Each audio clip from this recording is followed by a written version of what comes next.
నమస్కారం అండి. వానర చాలా పెద్ద సినిమాకు ఉండాల్సినటువంటి టైటిల్ ఈ సినిమాని చాలా పెద్ద సినిమా చేస్తుంది ఆటోమేటిక్గా. చూడటానికి చిన్న సినిమాలా కనిపిస్తుంది కానీ అండి, రిలీజ్ అయిన తర్వాత చాలా పెద్ద సినిమా అవుతుంది. సమస్య లేదు సార్, నేను చూశాను. నిజంగా సినిమా అంటే విపరీతమైనటువంటి ప్యాషన్తో, పిచ్చితో ఏవైనా సరే సినిమా చేయాలి, వాళ్ళలో ఉండే ఆలోచనలు మొత్తం ప్రేక్షకులకి చూపించాలి, మేమేంటో మమ్మల్ని మేము పరిచయం చేసుకోవాలి అనేటువంటి ఒక పిచ్చితో చేసినటువంటి సినిమా అండి ఇది. సో ఈ సినిమాకి పనిచేసినటువంటి ప్రతి ఒక్కళ్ళు కూడా ఒక రకంగా చెప్పాలంటే సీనియర్సు అని చెప్పేవాళ్ళు కూడా ఇన్స్పిరేషన్. వీళ్ళందరూ నాకు కూడా ఇన్స్పిరేషన్. ఈ సినిమాకి పనిచేసిన చాలామంది కంటే నేను కొంచెం సీనియర్నే. నాకు కూడా వీళ్ళు ఇన్స్పిరేషన్గా నేను భావిస్తున్నాను. నిజంగా అంత పిచ్చితో, అంత ప్యాషన్తో ఈ సినిమా చేశారు. ఒక అద్భుతమైనటువంటి పాయింట్ చాలా మంచి పాయింట్. స్క్రీన్ ప్లే చాలా బాగుంది, క్యారెక్టరైజేషన్స్ బాగుంటాయి, అందరి పర్ఫార్మెన్స్ బాగుంది, చాలా బాగా చేశారు. ముఖ్యంగా శివాజీ రాజా గారండి, ఆయన చేసినటువంటి క్యారెక్టరు చాలా సంవత్సరాల తర్వాత మళ్ళీ నేను చాలా తృప్తిగా శివాజీ రాజా గారి పర్ఫార్మెన్స్ ఈ సినిమాలో నేను చూశానండి. ఆ క్యారెక్టర్ అంత బాగా చేయగలిగిన వాళ్ళు చాలా తక్కువ మంది ఉంటారు, చాలా తక్కువ మంది ఉంటారు. అంత గొప్పగా ఆయన ఆ క్యారెక్టర్ చేశారు. శివాజీ రాజా గారి గురించి చెప్పాలంటే ముఖ్యంగా నేను నా స్ట్రగలింగ్ టైంలో, నేను స్ట్రగుల్ అవుతూ అవకాశాల కోసం తిరుగుతున్న టైంలో నాలో ఉన్న రైటర్ని గుర్తించి సంబరాల రాంబాబు అనేటువంటి సీరియల్కి నా చేత రాయించారండి శివాజీ రాజా గారు. ఆ సీరియల్కి నాకు మంచి పేరు వచ్చింది. చాలా ఇంపార్టెంట్ ఎపిసోడ్స్ అనేవి నా చేత రాయించేవారు, నాకు మంచి పేరు వచ్చింది. నేను సినిమా ఇండస్ట్రీకి రావటానికి నాకు దోహదపడినటువంటి వర్క్స్లో సంబరాల రాంబాబు కూడా ఒకటి. ఆ విషయంలో శివాజీ రాజా గారికి నేను లైఫ్ లాంగ్ నేను కృతజ్ఞతగా ఉంటానండి. అలాగే మనోజ్ గారు కాంబినేషన్లో నేను ఒక సినిమా చేయాల్సింది, అది ఎందుకు అది మిస్ అయింది. ఇంకో సినిమా కోసం నేను వెయిట్ చేస్తూ ఉన్నాను సార్. ఎందుకంటే ఒక డైలాగ్ రైటర్ కండి, ఒక అద్భుతంగా డైలాగ్ చెప్పేవాడు ఆర్టిస్టు, ఆ హీరో, డైలాగ్ చెప్పే హీరో కనిపిస్తే ఒక రకమైన పూరకం వచ్చేస్తుంది, రాయాలనిపిస్తుంది. ఇప్పుడు మోహన్ బాబు గారికి డైలాగ్ రాయటం అనేది అదృష్టం. ఎందుకంటే అది మామూలు డైలాగు, ఇంకో ఆర్టిస్ట్ చెప్తే ఇది మామూలు డైలాగు, నీ పేరేంటి అనే డైలాగ్ కూడా క్లాప్స్ పడేలాగా చెప్పగలిగినటువంటి మహానటుడు మోహన్ బాబు గారు. నీ పేరేంటి అనే డైలాగ్ ఏముందండి, అది చాలా మామూలు డైలాగ్ కదా, నీ పేరేంటి అనేది, దానికి కూడా క్లాప్స్ పడతాయా? మోహన్ బాబు గారు చెప్తే పడతాయి. దానికి ఉదాహరణగా నేను కొన్ని 100 డైలాగ్స్ చెప్పగలను. దానికోసం సపరేట్గా నాకు స్టేజ్ ఇస్తే కొన్ని 100 డైలాగులు మామూలుగా, అది ఈ డైలాగ్ కూడా క్లాప్స్ పడతాయా? మోహన్ బాబు గారు చెప్తే పడతాయని నిరూపించే డైలాగ్స్ అని చెప్పగలను. సో ఆ పరంపర నుంచి వచ్చి నాకు మనోజ్ గారి పక్కన నిలబడితే మోహన్ బాబు గారి పక్కన నిలబడినట్టే ఉంటుంది.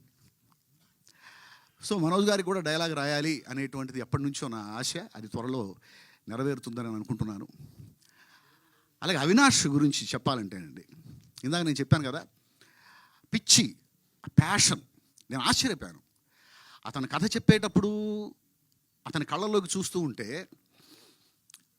అందులోకి వెళ్ళిపోయి అన్ని క్యారెక్టర్స్ తానైపోయి, సరే అన్ని క్యారెక్టర్స్ తానైపోయి చెప్పేటువంటి నేరేటర్స్ని నేను చాలామందిని చూశానండి. ఆల్ టెక్నీషియన్స్ కూడా తానైపోయి నాకు కథ చెప్పాడు అతను. ఆల్ టెక్నీషియన్స్ కూడా తానే అయిపోయి నాకు కనిపించాడు. అతనిలోనే ఓ కెమెరామ్యాన్ కనిపించాడు, అతనిలో స్క్రీన్ ప్లే రైటర్ కనిపించాడు, అతనిలో డైలాగ్ రైటర్ కనిపించాడు, అతనిలో ఎడిటర్ కనిపించాడు. కథ చెబుతూ ఉంటే 24 క్రాఫ్ట్స్ అతని నేరేషన్లో నాకు కనిపించాయి. అది చాలా రేర్గా ఉంటుందండి అలాంటి. నేను అడుగు అనుకుంటూ ఉంటాను, నేను మంచి నేరేటర్ని అనుకుంటూ ఉంటాను, నేను కథ చాలా బాగా చెప్తాను అనుకుంటూ ఉంటాను, బాగానే చెప్తాను. బట్ అవినాష్ కథ చెబుతున్నప్పుడు మాత్రం నేను షాక్ అయిపోయాను, ఆశ్చర్యపోయాను. అంత అద్భుతంగా అతను నేరేట్ చేశాడు. కథ చెప్పగానే చేసేయాలి సినిమాకి అనిపించింది. నిజంగా ఈ సినిమాకి అవినాష్ పడ్డ తపన, అతను చేసిన తపస్సు, మీరందరూ కూడా, మీడియా మిత్రులందరూ కూడా ఈ సినిమాని ఎంకరేజ్ చేయాలండి. సహజం. ఇప్పుడు అంటే నేను ఓపెన్గా మాట్లాడుతున్నాను. పెద్ద పెద్ద సినిమాల్లో కూడా లోపాలు ఉంటాయి.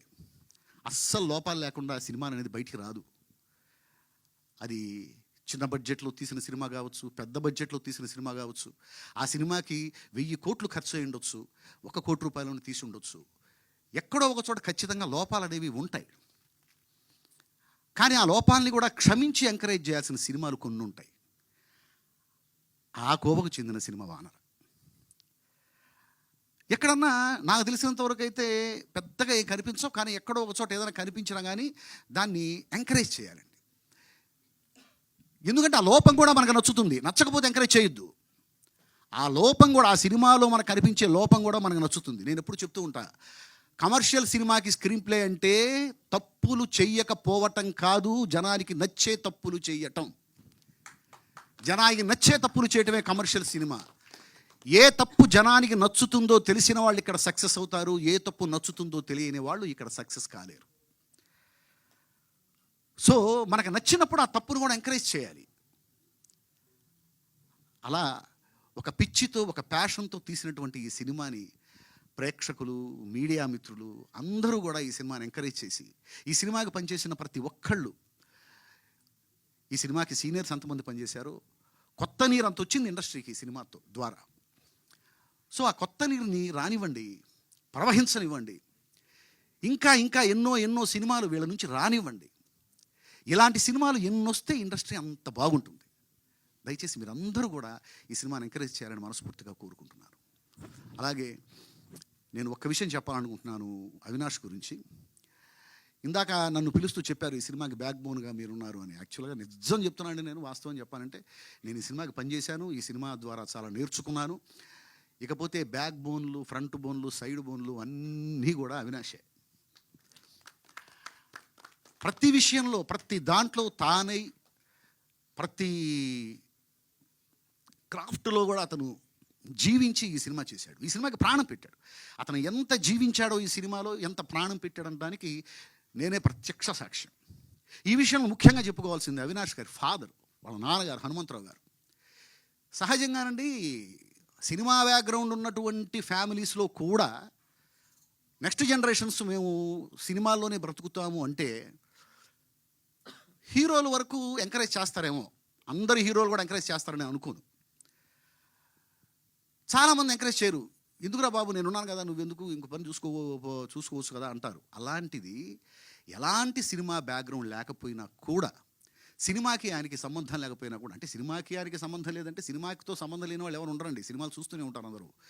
కానీ సినిమాకి పని చేయకపోయినా కూడా కొడుకు వచ్చి నాన్న నేను సినిమా వాడిని అవుతాను, సినిమా తీస్తాను, సినిమాకి పనిచేస్తాను అనగానే ఓకే రైట్ నువ్వు చెయ్యి, నీ వెనక నేనున్నాను అని ఎంకరేజ్ చేసే ఫాదర్స్ ఎంతమంది ఉంటానండి.